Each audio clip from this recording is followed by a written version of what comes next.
Okay, so here's our lab setup for an energy conservation lab, and you can see we have a protractor set up here, and it is currently at approximately 5 degrees. Looks like it might be just shy of that, so we should probably record 4.9 degrees. And we have this cart set up here. I've weighed this cart and it's approximately 560 grams, which is 0.56 kilograms. And there's a spring attached here, you can see, that goes through this rod, and we can allow this spring to go through. There's a little hole down at the end, and we put the paper clip in that hole. And when we do that, then it will make sure that we have the same amount of compression each time. And as we pop this here, you can see that the part goes up and then comes back. So what we're going to do is do a couple trials of this, and I'm going to go ahead and move the camera up to where it should go approximately. That way you can see what the result is of that motion. So that's the first trial, and here's our second trial.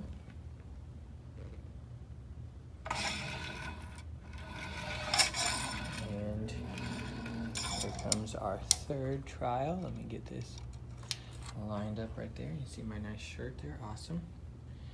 Here we go, third trial. Good. And that is our first setup. And now I'm gonna come and I'm gonna change the number of books stacked up over here so that we get to approximately 10 degrees, and we're gonna try this a few times. Okay, so here's trial 2. And you can see that actually we are here at just slightly past 10. So on my data sheet here, I'm recording 10.2 degrees for our angle. And I'm gonna pop this once to see about how high it goes. I'm gonna guess maybe here. Perfect, so that's our first one.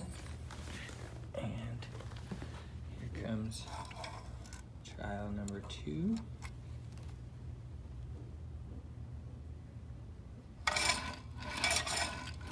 Trial 2. Here comes trial number 3.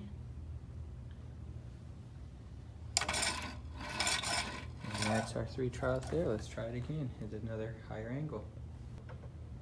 Okay, here's our next trial, and you can see that we are at about 15 degrees. This one, to me, seems a little better lined up than the other, so I'm recording that as 15.0.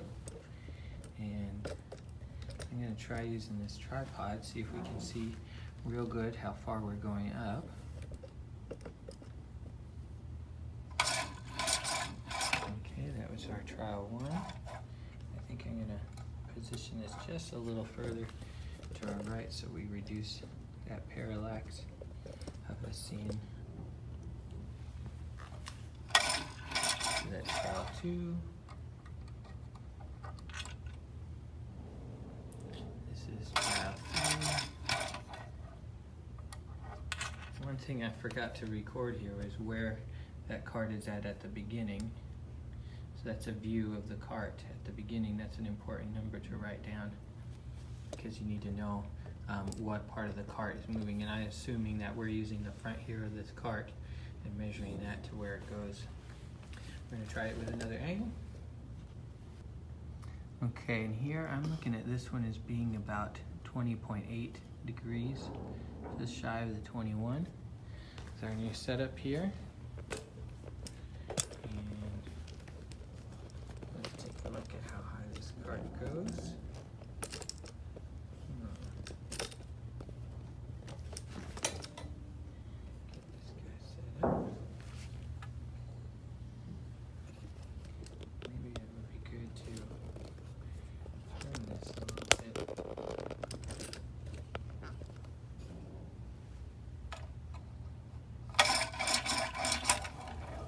The first one, just a little right so we're kind of centered. That's the second trial, and the third trial right there. Get one more data point and we should be good.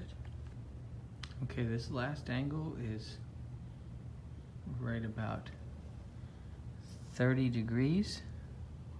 So I've got 31 written down, which tells me that there's a chance that as we progress in our trials that it changes angle as the track shifts a little bit. I just had it at 31, but now it's dead on at 30. And we're gonna come over here. I saw this going to approximately 41. We're going to try that. We've got trial 1 here. Trial 2 here. And trial 3 is there. Now, given all that information, what you can do is come over here and you can record in your different distances, and you're going to average them out over here. And it depends on what your hypothesis is. If your hypothesis is about the cart height, meaning does the cart elevate itself to the same vertical position, then you're going to need to do a little bit of trig with this, but that trig should not be very hard, because if you think about it, here's our distance that we just measured, and we have the angle at each of these locations. Then we should be able to, actually these aren't the distances, these are the final positions that we just measured. So every single one of these, we're gonna have to subtract that initial value. So in this last one, for example, if you recorded a 42 centimeter distance, we're gonna be subtracting out the initial position here, which is, looks like 33.65, something like that. So this between here and here will be our D value, and then that was at an angle of 30 degrees, so we can find the change in height if that's what you're interested in finding. Alternatively, you're going to be looking at this in terms of maybe some, just looking at the angle and the distance, but since this is an energy unit, you should probably be thinking about how this is related to some force that it needs to oppose in order to get it up there. Or you could think about potential energy if you like to do that. So those are your two main avenues for analysis. Good luck.